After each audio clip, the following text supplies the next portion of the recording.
کون ہوگا آزاد کشمیر کا نیا سلطان؟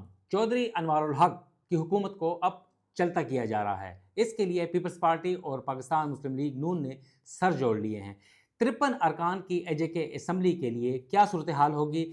عدم اعتماد لائی جائے گی یا چودھری انوار الحق سے استعفیٰ مانگا جائے گا؟ اس حوالے سے اہم اجلاس آج اور اہم فیصلے ہونے ہیں، اور سابق وزیر اعظم اور ملک کے ممتاز جو تاجر ہیں اور سرمایہ دار ہیں چودھری تنویر الیاس، ان کو ٹاسک سونپ دیا گیا ہے۔ چودھری تنویر الیاس نے 27 ارکان کی مطلوبہ تعداد عدم اعتماد کے لیے پورا کرنے کی پیپلز پارٹی کو یقین دہانی کروا دی ہے۔ پاکستان مسلم لیگ نے پیپلز پارٹی کو آئندہ حکومت سونپنے کی یقین دہانی کروا دی ہے، اور تھوڑا عرصہ رہ گیا ہے نئے الیکشنز میں، تاہم PMLN جو ہے وہ اپوزیشن میں بیٹھے گی۔